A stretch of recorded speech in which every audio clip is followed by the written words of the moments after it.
कहने में तो आसान लगता है कि अगर एक बार हार गए तो दोबारा उठो और फिर से दौड़ लगाओ, दोबारा हार गए तो तीसरी बार फिर खड़े हो और ऐसे अनंत बार कोशिश करते रहो जब तक तुम कामयाब नहीं हो जाते।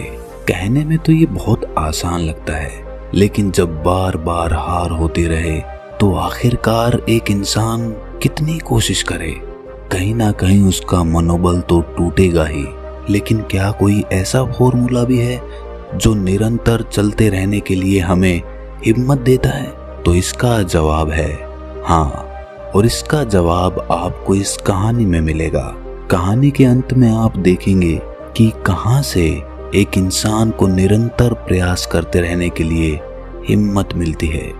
जिस तरह मैं भगवान बुद्ध की कहानियों से आप सबको मोटिवेट करता हूँ, वैसे ही आपका सिर्फ एक सब्सक्राइब करना मुझे मोटिवेट करता है। लेने और देने का ये सिलसिला चलता रहे, इसलिए इस चैनल को अभी सब्सक्राइब जरूर कर ले। तो चलिए कहानी शुरू करते हैं। भगवान बुद्ध के हजारों शिष्य थे। जब उनका एक शिष्य बुद्धत्व को प्राप्त हो जाता तो वो उसे किसी एक दिशा में भेजकर वहाँ के लोगों को जागरूक करने और ज्ञान देने के लिए भेज देते थे।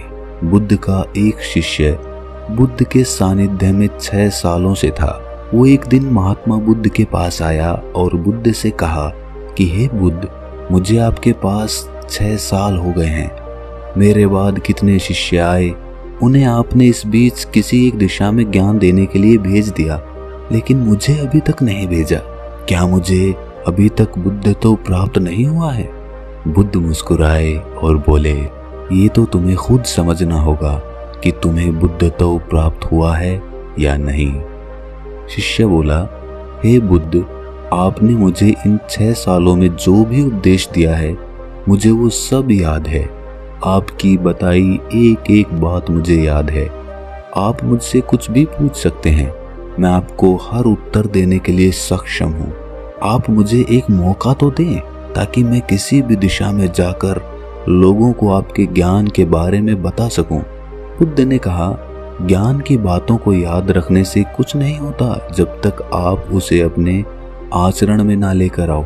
जब तक आप किसी चीज को अपने आचरण में नहीं लाएंगे, तब तक आप दूसरों को नहीं कह सकते कि वो उसे अपने आचरण में लेकर आए। शिष्य ने कहा, जो भी हो, कृपा कर मुझे एक मौका तो दें। आप मुझ पर भरोसा रखें, मैं सभी को अपने ज्ञान से प्रभावित कर सकता हूँ। मैं लोगों को ऐसी बातें बता सकता हूँ जिससे उनके जीवन में शांति आएगी और वो शांतिपूर्वक अपना जीवन जी सकेंगे। बुद्ध ने कहा, अभी तुम तैयार नहीं हुए हो। जब तुम तैयार हो जाओगे, मैं तुम्हें खुद सही मार्ग पर जाने के लिए कहूँगा। शिष्य ने कहा, क्यों बुद्ध, आपने मुझे इन 6 सालों में इतना भी ज्ञान नहीं दिया जिससे मैं लोगों को प्रभावित कर सकूं? आखिरकार बुद्ध ने हार कर कहा, ठीक है, तुम पूर्व दिशा की तरफ चले जाओ। वहां तुम्हें एक गांव मिलेगा, उससे तुम भिक्षा मांग कर लाओ और वहां के लोगों को अपने ज्ञान के बारे में बताओ। कल सुबह तुम वहां अकेले जाना और शाम को आकर मुझे बताना कि तुमने कैसे वहां के लोगों की मदद की। वो शिष्य ये सुनकर बहुत खुश हो गया और बुद्ध का आशीर्वाद लेकर वहां के लिए चल दिया। वो रात भर ज्ञान समेटता रहा। वो मन ही मन सोच रहा था कि मैं कल वहां पर ऐसी ज्ञान की छाप छोड़ूंगा कि वहां के लोगों के साथ बुद्ध भी मुझसे प्रभावित हो जाएंगे। सुबह उठकर वो बुद्ध को प्रणाम करने गया। उन्हें प्रणाम कर वो पूर्व दिशा की तरफ निकल गया। शाम को जब वो वापस आया तो बुद्ध ने देखा कि उस शिष्य के माथे पर चोट लगी है और खून बह रहा है। बुद्ध ने उसे पट्टी की और पूछा कि तुम्हें ये चोट कैसे लगी? शिष्य ने कहा कि बुद्ध, वहाँ के लोग बेहद ही दुष्ट हैं, उन्हें जरा भी बुद्धि नहीं है। मैं उस गांव में भिक्षा लेने के लिए गया पर किसी ने मुझे भिक्षा नहीं दी, सब मुझे गालियां दे रहे थे। एक व्यक्ति ने मुझे भिक्षा तो दी, लेकिन नीचे फेंक कर और कहा, इसे उठा लो। मैंने उन्हें काफी समझाया, लेकिन वो मेरी बात सुनने को तैयार ही नहीं थे। उल्टा उन्होंने मेरे साथ हाथापाई कर दी, जिससे मुझे ये चोट लग गई। हे बुद्ध, आप मुझे दूसरी जगह भेजें जहाँ के लोगों में बुद्धि हो। बुद्ध शिष्य की बात सुनकर मुस्कुराए और बोले कि अगर तुम्हें दूसरे गांव में भी ऐसे लोग मिल गए तब तुम क्या करोगे? शिष्य ने कहा, हे बुद्ध, ऐसे लोगों को कोई ज्ञान नहीं दे सकता। वो लोग अज्ञानी हैं, उन्हें कौन समझाएगा?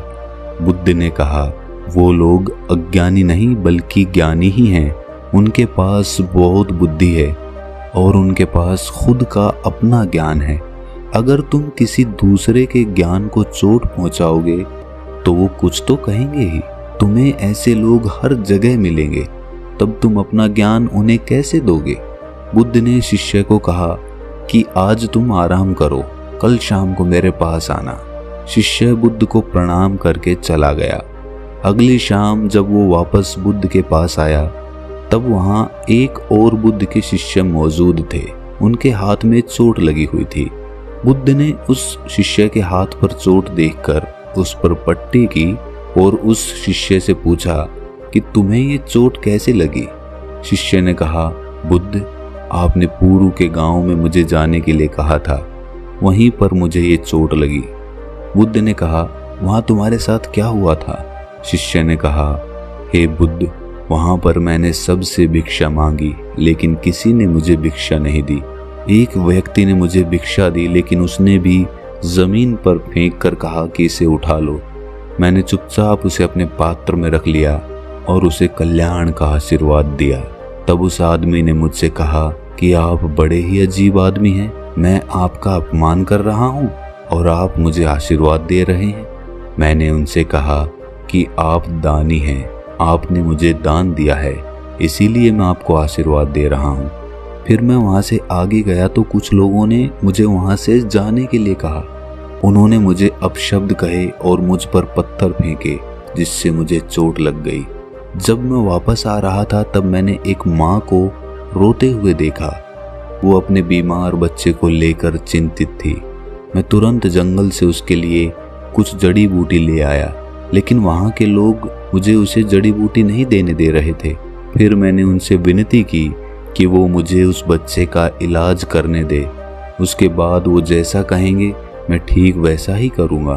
फिर जिस व्यक्ति ने मुझे भिक्षा दी थी उसने गांव वालों को समझाया। तब उन्होंने मुझे उस बच्चे को जड़ी बूटी लगाने दी। उसके बाद वो बच्चा ठीक हो गया।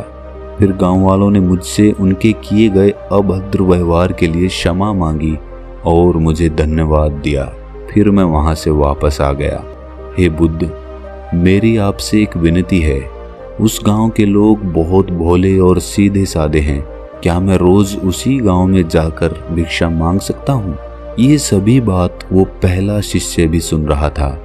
उसने ये सुनते ही बुद्ध के चरणों में गिरकर कहा, हे बुद्ध, मैं समझ गया हूँ कि अभी मैं उस लायक नहीं हुआ हूँ कि दूसरों को ज्ञान दे सकूं। बुद्ध ने कहा, हमें बाहर वैसे ही लोग दिखाई देते हैं जैसे हम भीतर से होते हैं। जब तक हम स्वयं को नहीं बदलते तब तक हम किसी को नहीं बदल सकते। खुद में परिवर्तन बेहद जरूरी है।